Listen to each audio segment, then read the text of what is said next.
Disclaimer: this content is intended for mature audiences only. Viewer discretion is advised. I wasn't supposed to fall for him. It started off with a harmless favor, just helping a friend of my husband who had flown in from out of town. I didn't think anything of it when James asked me to pick up Marcus from the airport. He said he was one of his oldest friends from college, and since he was busy with work, I agreed to help out. I mean, what could possibly go wrong with a simple airport pickup? But the moment I saw Marcus, tall, confident, that deep, slow smile that felt like it saw right through me, I knew this wasn't going to be just another polite hello. There was something in the way he looked at me, something unspoken. It wasn't disrespectful, but it lingered. He had a way of listening, really listening, and I found myself saying things I hadn't even told my husband in months. Maybe it was the tone of his voice, calm and low, or the way he leaned just slightly toward me when he laughed. Whatever it was, I felt seen in a way I hadn't in a long time. Over the next few days, Marcus stayed with us and his presence changed the rhythm of the house. My husband, always distracted with work, barely noticed. But I did. Marcus would offer to help in the kitchen, carry groceries in without asking, fix things around the house that had been broken for weeks. He wasn't just helpful, he was observant, charming, and always just close enough to make me question where the line was. And when I caught myself staring at his hands one evening, strong, capable, resting lazily on the counter, I knew I was in trouble. Then came the moment that changed everything. It was late. The power had gone out after a sudden storm. I was lighting candles in the living room when he walked in shirtless, holding a toolbox. "You good?" he asked, noticing my nervous hands. I nodded, but he stepped closer, reaching around me to light the last candle. The air between us shifted. It was electric. I froze as he looked down at me, so close I could hear his heartbeat. And then, nothing. Or at least, nothing I'm going to reveal just yet. Now I want to hear from you. Have you ever found yourself emotionally connecting with someone you weren't supposed to? Do you believe emotional cheating is worse than physical? Drop your thoughts in the comments. And if you've ever been in a situation where a friend of your partner got just a little too close, I'd love to hear your story too. Vote in the poll above. Can you be loyal and still feel tempted? Hit like if you've ever kept a secret from your partner. Subscribe so you don't miss what happens next, because trust me, this story is just getting started. The rain hadn't stopped all night. It tapped softly against the windows like a quiet reminder that something was building outside and between us. I didn't sleep well that night. Every time I closed my eyes, all I could see was Marcus standing so close, his hand brushing mine as he passed me that candle. It wasn't just the touch, it was the silence that followed. The look in his eyes. The kind of look that asked a question neither of us had the courage to answer. The next morning, I avoided him. I stayed upstairs longer than usual, pretending to be busy folding laundry that didn't need folding. I kept telling myself it was just a moment. Just a weird flash of something that didn't mean anything. But my hands were shaking when I walked into the kitchen and saw him making breakfast like he'd been doing it for years. My husband was on a call in the other room, completely unaware. Marcus smiled at me casually, like nothing had happened. Like my whole world hadn't tilted the night before. We chatted politely, and I tried so hard to be normal. But everything felt off. The way he moved around the kitchen, how his voice dropped when he asked me if I wanted coffee, it was all too much and too subtle at the same time. I could feel myself unraveling, little by little. Later that day, James asked Marcus to help him sort some stuff in the garage, which gave me a bit of relief. I thought maybe a few hours apart would clear my head. But the more I tried to distract myself, the more my thoughts kept drifting back to Marcus. It wasn't just attraction, it was something more confusing. Like he understood me without asking anything. Like he noticed the things even James didn't bother to see anymore. The way I paused before answering. The smile I faked when people asked if I was okay. That night, we all had dinner together. It was supposed to be casual, but I felt like I was sitting between two versions of my life, the one I had and the one I wasn't allowed to want. James was talking about work again, distracted as always, while Marcus listened. Really listened. I could feel his eyes on me even when he wasn't looking directly. Every glance felt like a question I didn't want to answer out loud. After dinner, James excused himself for another late-night Zoom meeting, and it was just me and Marcus in the living room. The storm had passed, but the air between us still felt heavy. He picked up the remote and asked if I wanted to watch something. I nodded, not trusting my voice. We sat on opposite sides of the couch at first, a safe distance. But even with space between us, I could feel him there. There was something about that moment, quiet, slow, unresolved. I didn't know what would happen next, but I knew something had already shifted. So, tell me honestly, have you ever been in a situation where someone saw a version of you that your partner forgot existed? Let me know in the comments. And don't forget to like, share, and subscribe because this story, it's only getting more complicated from here. It was strange how fast something could shift from innocent to complicated. The next few days felt like walking on thin glass. Every interaction with Marcus was laced with things we weren't saying, moments we let linger too long, touches that lasted just half a second more than they should have. And the worst part? James still had no idea. He was busy, distracted by work, like always, and I was left caught between guilt and something I couldn't name. One afternoon, James had a meeting out of town and asked me if I could drop Marcus at the gym.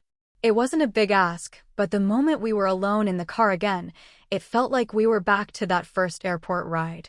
Too quiet, too charged. Marcus turned to me as I was driving and said, almost casually, "You okay?" I nodded, but he didn't buy it. "You've been distant," he added, his voice softer. Was it the other night? Did I cross a line? I didn't know what to say. A part of me wanted to lie, to laugh it off. But another part of me wanted to admit everything, that I was confused, that I didn't feel this alive in years, that the tension between us wasn't just in my head. Instead, I just said, "I don't know."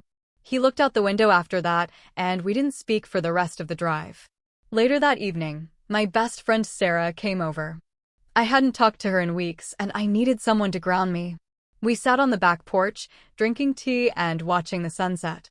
I wanted to tell her everything, but I didn't know how to explain it without sounding like I was the one crossing the line. Still, she noticed. She always did. "You seem off," she said, watching me closely. "You okay with James? Or is it that friend of his?" I nearly dropped my cup. "What do you mean?" Sarah shrugged. "I don't know. It's just, he's been around a lot. And I've seen the way you look when he walks into the room. It's not nothing." I didn't answer. I couldn't. She was right, but hearing it out loud made everything feel real in a way I hadn't let it be. After she left, I sat in the living room, staring at the TV but not watching anything. I was too busy thinking about Marcus. About what this was turning into. About how far things could go if I let them. That night, Marcus walked into the kitchen as I was cleaning up. It was late, and the lights were dim. He reached over to grab a glass of water, his arm brushing mine. It was nothing. And yet, it wasn't. He paused, looked at me, and for a second, I thought he might say something. But instead, he just whispered, "Good night," and walked away. I stood there, heart racing, hands still wet from the dishes. Now I want to hear from you. Do you think it's possible to be emotionally faithful while still feeling something for someone else? Have you ever been tempted by the comfort of someone outside your relationship? Comment below your thoughts or what you think Marcus might do next. And don't forget to subscribe, because this story is only getting messier. The next morning started just like any other, but there was something different in the air, like a storm was coming, even though the sky outside was clear. James had left early again, rushing to another client meeting out of town, and Marcus was still in the guest room, silent behind a closed door. I moved around the kitchen, pretending to be busy, but I couldn't stop replaying the night before. That small moment. That one brush of skin. That good night whispered like it held 1,000 unsaid things. I didn't know how much longer I could keep pretending this wasn't happening. I wasn't just drawn to Marcus anymore, I was caught, wrapped in the quiet understanding we shared. There was comfort in the way he noticed things. The way he moved differently when I walked into the room. And still, we hadn't crossed any clear lines. But we danced right up to the edge more than once. That day, James called and said he'd be staying overnight. A hotel meeting ran late, and instead of coming home, he'd be back the next afternoon. I felt something drop in my chest the moment I ended the call. That meant a whole evening alone. Just me and Marcus. No distractions. No excuses. I didn't know what I was hoping for or afraid of. As the day stretched on, time started to feel slower. Marcus was mostly in his room, and I was pacing from one end of the house to the other, trying to talk myself out of the thoughts in my head. But it was like gravity kept pulling me back to the possibility of something. Something more. Something we hadn't dared to name. Around 8 p.m., I found myself outside his door, heart pounding, holding a tray with dinner. It was just a small gesture, one I could excuse if anyone asked. I knocked softly. He opened the door, surprised, but that same unreadable look passed between us. I handed him the tray, but neither of us spoke. For a few seconds, we just stood there, the tension heavy enough to choke on. Then he stepped aside, silently inviting me in. And I don't know what I was expecting, but the room felt warmer than it should have. More intimate than it had any right to be. I sat on the edge of the couch while he set the tray down. There was a pause, a long, aching silence, before he finally sat across from me. His eyes never left mine. "If we talk about it," he said quietly, "we can't take it back." I didn't move. I didn't speak. I just sat there, breath shallow, waiting. Waiting for something to break. For someone to make the first move. And just before anything could happen, the front door creaked open. Let me know in the comments, who do you think walked in at that moment? Was it James? Or someone else? And what would you do in her place? Drop your predictions below and don't forget to hit that subscribe button because the climax is just around the corner. The sound of the front door creaking open sliced through the silence like a blade. Marcus and I froze, our eyes locking in panic. My heart was hammering so loud I was sure he could hear it. For a split second, neither of us moved. Then I stood quickly, smoothing my clothes like guilt had just touched me. Footsteps echoed faintly from the hallway. They were slow, deliberate. Not rushed, not loud, but intentional. My mind jumped straight to James.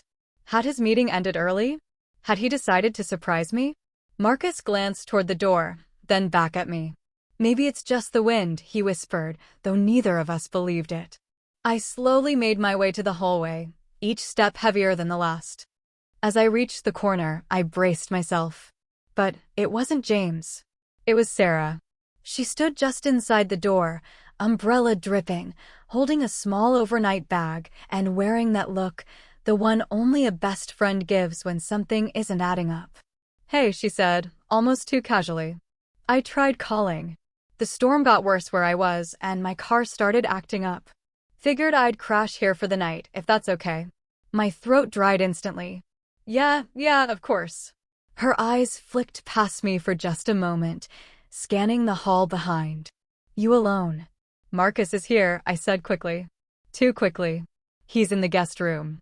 She nodded, her lips tightening like she was holding back a thought. "I'll just change and make some tea then." I walked back to the room where Marcus was still sitting. The calm between us had shattered. His expression was unreadable now, like he was carefully putting distance between what had almost just happened. I didn't know what to say. I just mumbled, "She's staying the night," and left.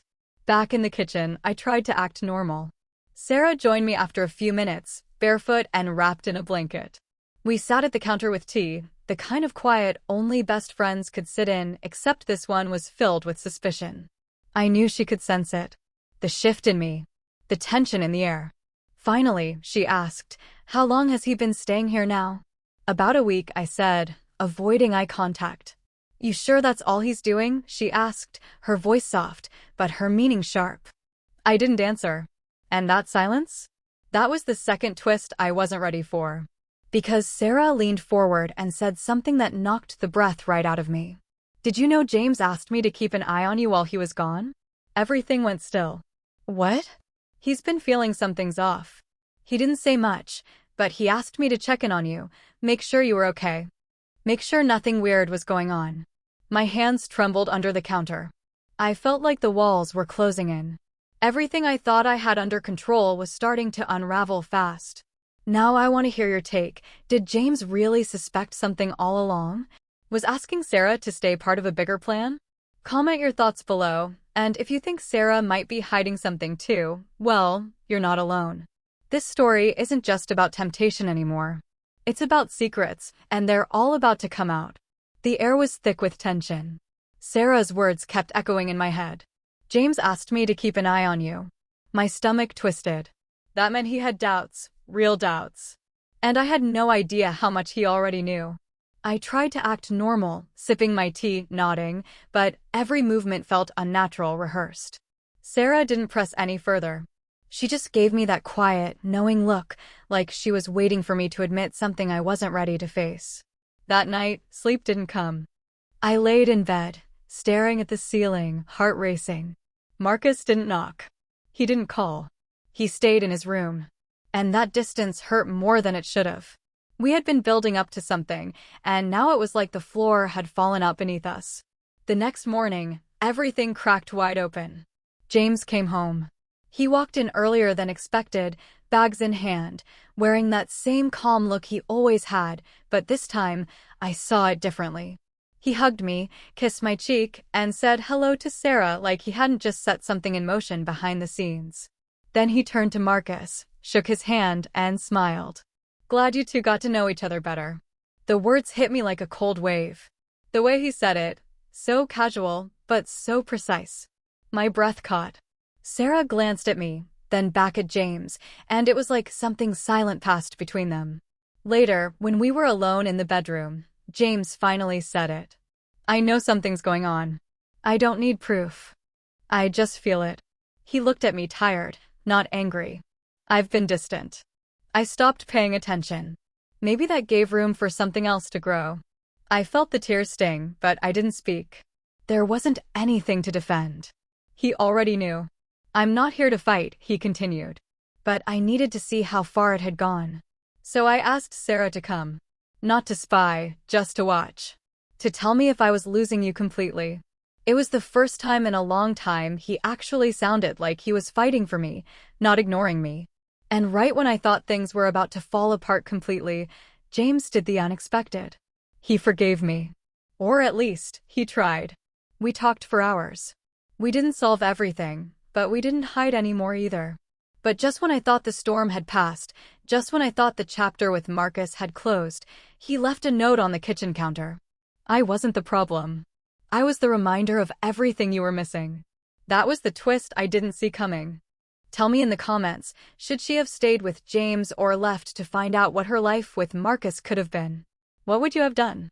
Drop your answer below and don't forget to subscribe. The next story might hit even closer to home. In the days after Marcus left, everything felt heavier, like the silence in the house had a new weight to it. His note stayed folded in my nightstand drawer. I never responded, but I read it more times than I'd ever admit. James and we didn't magically fix everything overnight. But we started over with honesty, and for the first time in a long time, we weren't pretending. We had hard conversations about love, distance, routine, and all the small ways two people can drift apart without meaning to. I admitted how invisible I had started to feel. He admitted how much pressure he'd been under to provide, to succeed, to keep everything running without breaking down himself. We weren't blaming each other anymore. We were listening. Sarah eventually told me James had asked her to be honest, not judgmental. He still loves you, she said. Even if he didn't say it out loud, everything he did, it was because he didn't want to lose you. Marcus never came back. I thought maybe he would. Maybe we'd run into each other, or he'd text one night. But he didn't. And maybe that was for the best. What we had, whatever it was built on moments that only made sense when things were broken. Once I started rebuilding, there wasn't space for something uncertain anymore. But I won't lie, he left a mark. Not just because of what almost happened, but because he made me confront what I'd been avoiding, my need to be seen, heard, and appreciated. It changed me. It made me braver. Not reckless, just real. James and I eventually planned a short trip, just the two of us. No phones, no distractions. For the first time in years, we held hands like we meant it. We laughed without effort. And in that quiet, far from the noise of everyday life, we started to remember why we chose each other in the first place. Sometimes, Temptation enters your life not to break it, but to show you what's missing, what you've neglected, or what still has a chance to be saved. Now I want to hear from you. Do you think she made the right choice staying with her husband? Would you have walked away? Should Marcus have stayed and fought for her? Drop your thoughts in the comments. And if you'd want a sequel to see what happens to Marcus or how their relationship changes over time, let me know. I'd love to bring you along for the next part of the journey.